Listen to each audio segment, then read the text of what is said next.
Hello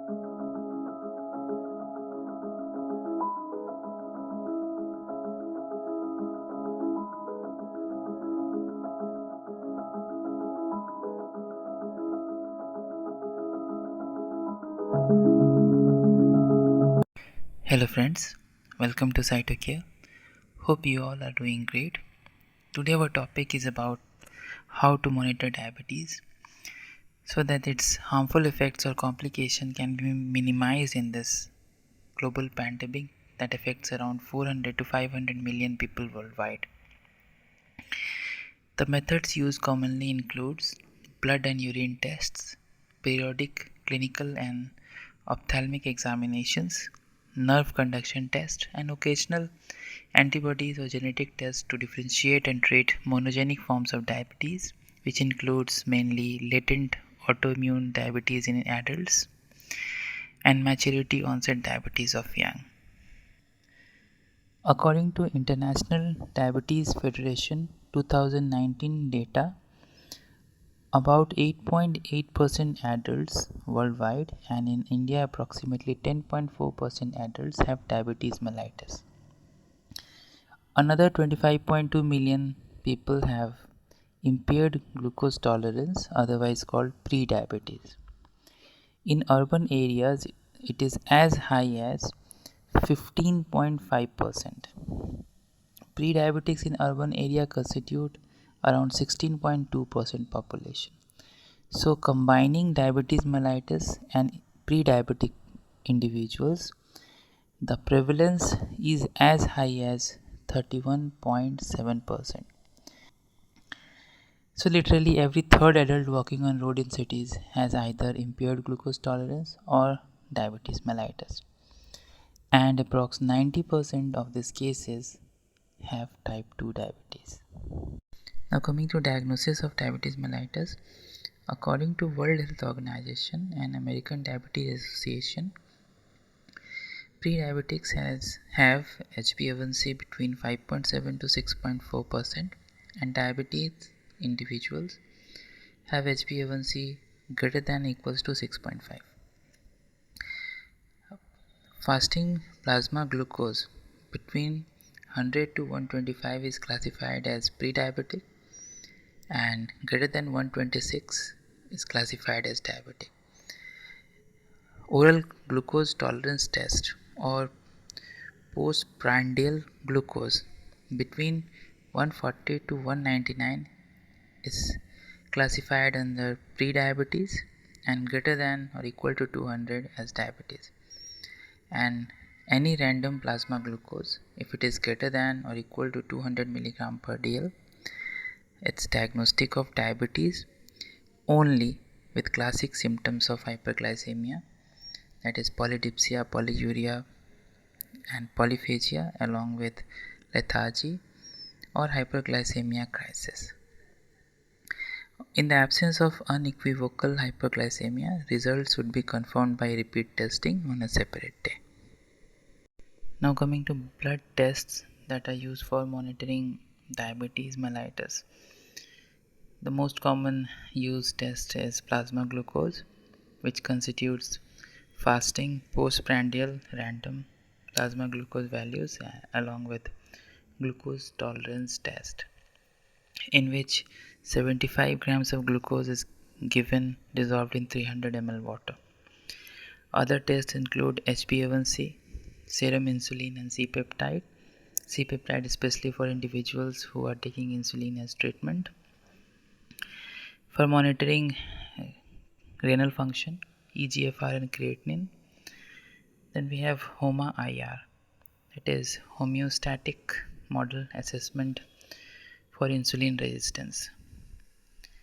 Then we have vitamin B12 and D levels. B12 is important in monitoring diabetes because the most commonly used drug, that is metformin, decreases B12 absorption and hence deficiency of B12 may set in. Then vitamin D is essentially a steroid hormone. Present day we more usually classify it as a hormone than a vitamin, and There is increased morbidity and mortality associated with vitamin D deficiency, especially in diabetic individuals. So monitoring vitamin D is important. Serum magnesium and zinc. This magnesium is involved in glucose metabolism and zinc is important for insulin synthesis. Then we have thyroid function tests, which include TSH, that is thyroid stimulating hormone, T3, FT3, T4 and FT4. In diabetes, if a person is having hypothyroidism or hyperthyroidism, managing glucose within the reference range or controlling hyperglycemia can be difficult. Diabetes is associated with abnormal lipid profile and dyslipidemia. So lipid profile helps in management. In our lab, we have a panel, Diabetes Monitor Plus, which combine all these tests together, and hence it's possible to do the entire monitoring through a single blood sample. Now coming to HOMA-IR, that is homeostatic model assessment for insulin resistance. The hyperinsulinemic euglycemic glucose clamp test is the gold standard test, but it's very cumbersome, risky, costly and labor intensive to do. In this test, continuous infusion of insulin and glucose are given till the rate of insulin infusion and the rate of glucose infusion produces a parallel line in their values. Obviously it's very cumbersome, so HOMA-IR is easy, safe and excellent alternative to the clamp test. It is also less invasive and inexpensive. And homeostatic model assessment is a method for assessing beta cell function, insulin sensitivity from fasting glucose along with insulin or C-peptide algorithms. It is used to track changes in percentage of insulin sensitivity and beta cell function to examine natural history of diabetes, especially in subjects on insulin secretagogues. So it is used for assessing the risk of developing diabetes as well as to quantify response to treatment. There is inverse relationship between physical activity and HOMA-IR. Among diabetics, medications such as metformin, low dose glimepiride, and SGLT2 inhibitors have been found in recent studies to affect HOMA-IR the most. Due to its proven effect, the most international guidelines recommend adults to perform at least 150 minutes per week of moderate intensity physical activity or 75 minutes per week of vigorous intensity physical activity. Now, what is moderate intensity physical activity? It constitutes activities like brisk walking or light bicycling. Vigorous physical activity includes jogging, fast bicycling, swimming, playing soccer or basketball, etc. Coming to HbA1c, HbA1c is formed by non-enzymatic glycation of beta chain of adult hemoglobin by plasma glucose. Glycation is irreversible and occurs continuously throughout the lifespan of RBC, which is about 100 to 120 days. Mean blood glucose of previous 1, 2 and 3 months contribute about 50%, 40% and 10% to the final result. Estimated average of glucose in milligram per dl is calculated by this formula. Is 28 into HbA1c minus 46.7. It is a convenient, has less variations due to stress, diet changes, illness or has greater pre-analytic stability. And coming to limitations of HbA1c, people who have hemoglobinopathies have shortened RBC survival and hence we cannot trust on HbA1c values in these individuals. Then we have pregnancy and postpartum. Again, other hemolytic anemias and G6PD deficiency is all associated with shortened RBC life. In patients undergoing hemodialysis, people having HIV treatment, the drugs, they alter HbA1c values. In case of recent blood transfusion or blood loss, erythropoietin therapy, and in children. According to American Diabetes Association, in order to minimize microvascular complications of diabetes mellitus that are nephropathy, retinopathy, and neuropathy, it's very important to keep HbA1c levels less than 7.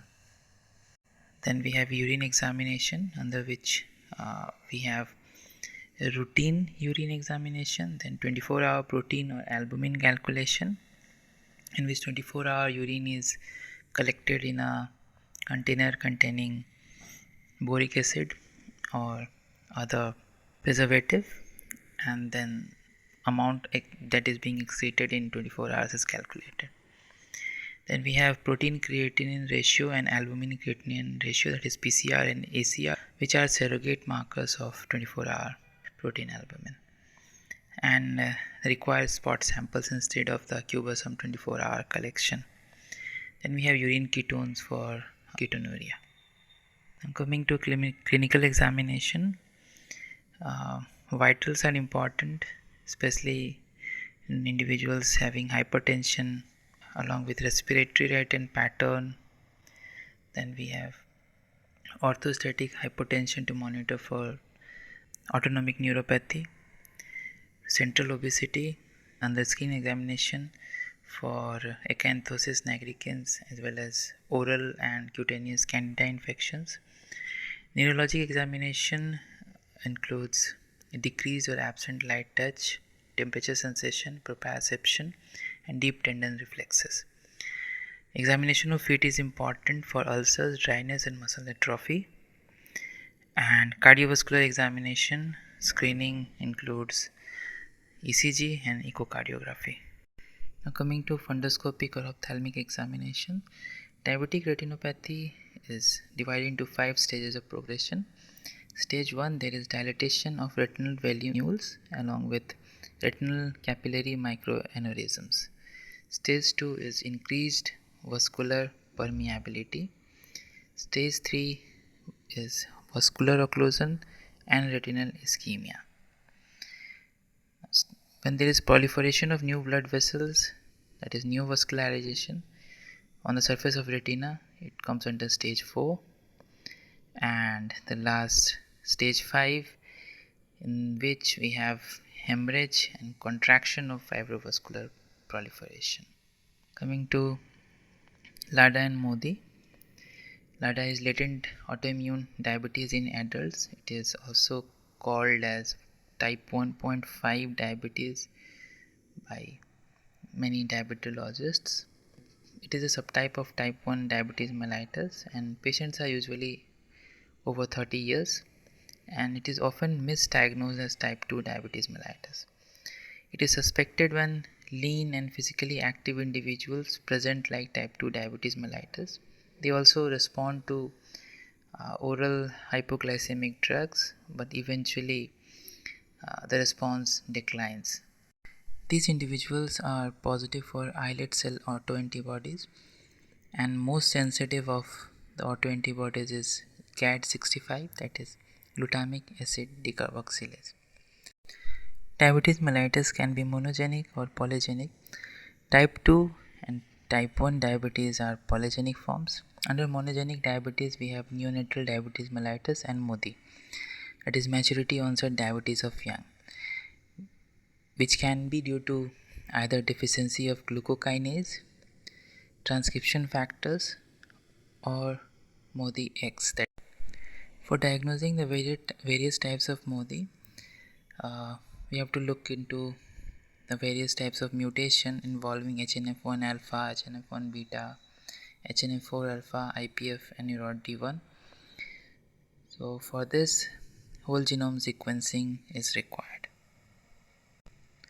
Thank you for being with me in this presentation. Please subscribe and press the bell icon for updates.